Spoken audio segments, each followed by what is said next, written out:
Salam sejahtera Malaysia, denyut nadi suara rakyat bergema di channel ini. Terima kasih kerana terus bersama-sama di dalam channel ini untuk mendapatkan berita terbaru setiap hari. Bagi anda yang pertama kali berada dalam channel ini, sila pastikan untuk anda menekan butang subscribe, like dan share. Tekan juga tombol notifikasi untuk mendapatkan berita terbaru setiap hari. Denyut nadi suara rakyat bergema di channel ini, berita bermula sebentar lagi. Salam sejahtera Malaysia. Denyut nadi suara rakyat bergema di channel ini. Mungsi Facoy. Selamat Tahun Baru Cina kepada seluruh rakyat Malaysia yang akan meraihkan Tahun Baru Cina tidak lama lagi. Bersamaan dengan itu, harus juga diingat pastinya yang menjadi tumpuan kepada semua pengamal politik, semua pemerhati politik, semua penganalisis politik. Antara yang menjadi tumpuan hebat nanti ialah persidangan Dewan Rakyat yang bakal akan dibuka semula pada Februari ini juga. Tidak lama lagi, selepas Tahun Baru Cina akan dibuka. Baik, apa yang akan menarik perhatian? Ada beberapa perkara yang menarik perhatian sebenarnya untuk pembukaan Dewan Rakyat ini. Antara yang bakal dinantikan untuk bersempena dengan pembukaan Dewan Rakyat ini, persidangan ini, ialah dakwaan daripada bekas ahli parlimen MP Bersatu. Bekas ahli parlimen Bersatu yang mendakwa, yang mengatakan, yang penuh dengan yakin mengatakan bahawa akan terdapat sekurang-kurangnya 3, 4, 5 orang yang akan sokong siapa? Sokong Datuk Seri Anwar Ibrahim sebagai Perdana Menteri Malaysia. Okey. Jadi ini pasti akan betul-betul menarik perhatian, pasti akan betul-betul ditunggu dinanti-nanti, pasti akan menjadi perhatian kepada semua. Sebab bukan sahaja mau tengok betul atau tidak, tapi mau tengok siapa yang bakal akan membuatkan Muhyiddin nangis lagi. Siapa yang akan membuatkan Muhyiddin nangis lagi? Siapa yang akan membuatkan Hadi Awang nangis lagi? Siapa yang akan membuatkan mereka ini bakal menangis lagi? Selain daripada menangis, kita akan melihat nanti siapa yang bakal akan dipecat oleh Bersatu, digugurkan, dibawa ke mahkamah. Dan kita mau tengok, sekiranya memang betul ada beberapa orang lagi yang akan ambil keputusan untuk tarik sokongan atau memberi sokongan kepada Perdana Menteri Datuk Seri Anwar Ibrahim. Adakah benar bahawa pemimpin Bersatu ini akan berani untuk membuat keputusan untuk sanggup untuk ada PRK lagi? Beranikah? Soalan dia, beranikah diorang? Jadi kita tengok siapa yang akan umum untuk sokong Datuk Seri Anwar Ibrahim. Menurut maklumat, sebenarnya bukan berapa, tapi siapa. Sebab yang dah confirm, menurut maklumat yang dah confirm memang ada. Tapi persoalannya sekarang siapa mereka yang bakal umum sokongan kepada Datuk Seri Anwar Ibrahim. Siapa? Jadi saya fikir selepas ini kita akan tahulah siapa.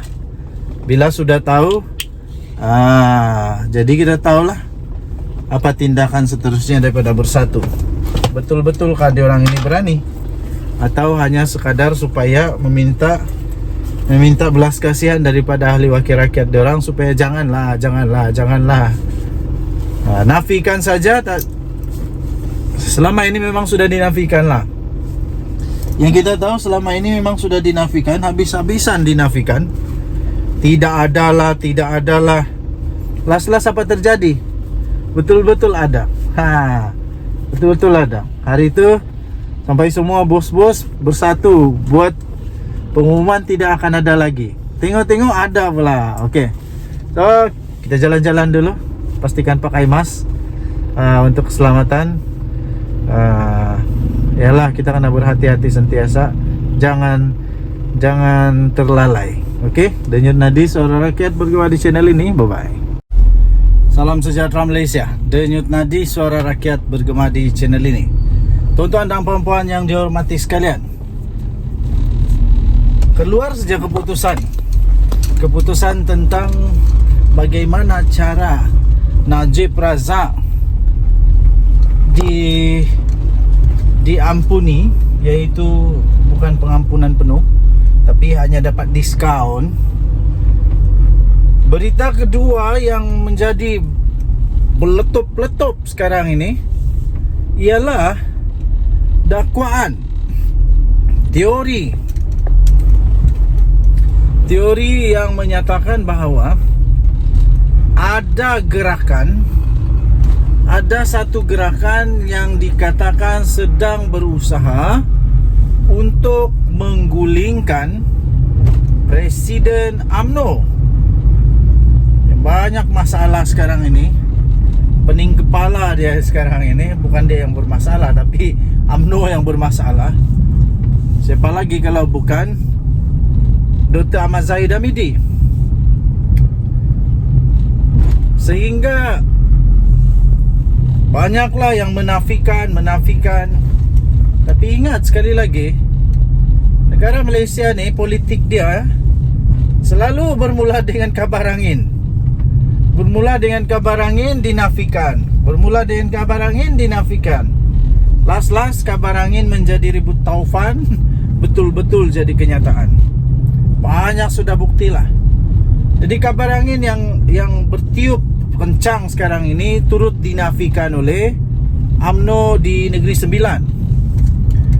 Menyatakan bahawa pemimpin besar, pemimpin kanan di Negeri Sembilan tidak terlibat di dalam gerakan menggulingkan Datuk Seri Dr. Ahmad Zahid Hamidi. Persoalannya, selalu orang kata begini ya. Dia kata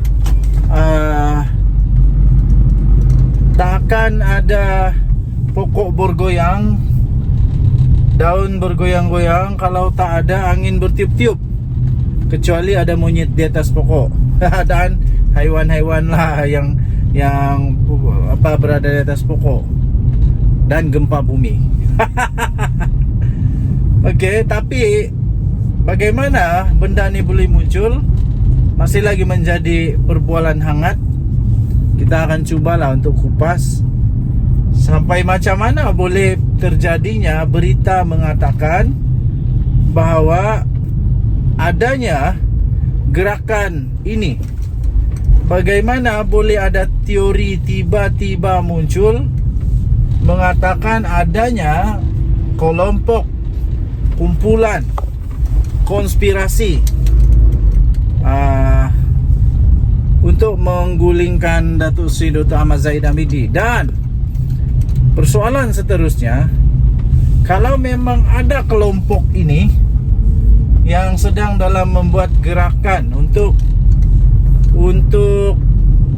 menggulingkan Datuk Seri Dr. Ahmad Zahid Hamidi, kalau ada, kenapa? Apa tujuan mereka untuk mahu Zahid Hamidi digulingkan? Apa masalah Zahid Hamidi sebenarnya? Adakah UMNO ada masalah dalaman sekarang ini?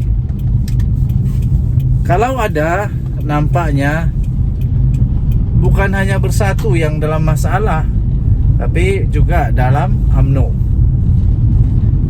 Nampaknya ada beberapa teori yang mungkin boleh bangkit kenapa adanya gerakan ini, kalau memang ada betul gerakan ini dilaksanakan.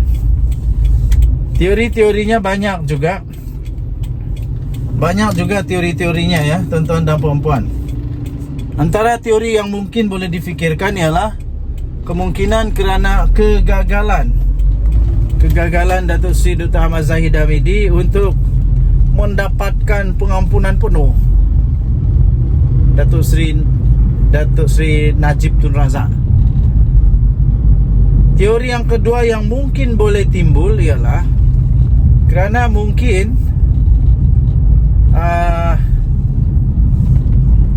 supaya Zahid Hamidi dapat ditukarkanlah, supaya dapat tukar nakhoda, supaya ada satu dasar baru yang tetap di dalam kepimpinan UMNO, supaya dia boleh gantikan yang selalu orang kata sekarang ini. Zahid Hamidi dikatakan antara lain didakwa sebagai detektor besi dalam pemerintahan, dalam kuasanya dengan UMNO. Walaupun ramai yang tidak bersetuju, tapi ada orang-orang yang kata begitulah. Di mana siapa saja yang cuba untuk membuka suara, menyatakan pendirian yang tidak berkenan kepada Presiden UMNO ini, pasti akan diambil tindakan drastik, tegas. Termasuklah keahlian digantung seumur hidup, walaupun besar mana pun orang tu. Contohnya Khairi Jamaluddin, yang sampai sekarang masih ramai orang yang melihat bahawa itu satu kerugian yang amat besar kepada UMNO kerana membuang seorang yang amat penting. Ya, amat penting. Perlu ada untuk pemimpin masa depan UMNO. Jadi tuan-tuan dan puan-puan yang dihormati sekalian, persoalan yang timbul seterusnya ialah siapa mastermind di dalam konspirasi. Siapakah dalang sebenar di dalam gerakan untuk menggulingkan menggulingkan Zahid Hamidi ini sekiranya ada. Orang yang mau melaksanakan gerakan ini pastinya orang yang sangat berkuasa, yang ada pengaruh, bukan sekadar ahli-ahli biasa di dalam UMNO. Pastinya dia ada pengaruh besar lah. Jadi siapa dia? Tiada siapa yang tahu. Apa tujuan dia? Tiada siapa yang tahu. Kalau memang betul dia yang jadi dalang, pasti ada kelebihan, ada benefit, ada interest kepada dia. Jadi pasti nanti lama-lama timbul juga siapa yang terlibat, kalau ada. Tapi rasanya tak ada kot. Rasanya macam tiada saja. Sebab kalau ada, mesti semua satu Malaysia heboh lah, mesti heboh habis. Tapi sekarang ini baru start, baru bermula. Ada atau tidak ada, kita tunggulah. Perlahan-lahan muncul juga nanti. Pengalaman saya, pasti akan muncul juga nanti kebenaran. Denyut Nadi Suara Rakyat terus bergema di channel ini. Jangan lupa untuk tekan butang subscribe, like dan share. Malaysia kita punya, cinta Malaysia aku, kita jaga kita. Jalan-jalan dulu di Bandar KK. Cari makan dulu, makan tengah hari. Kita jumpa lagi, bye-bye.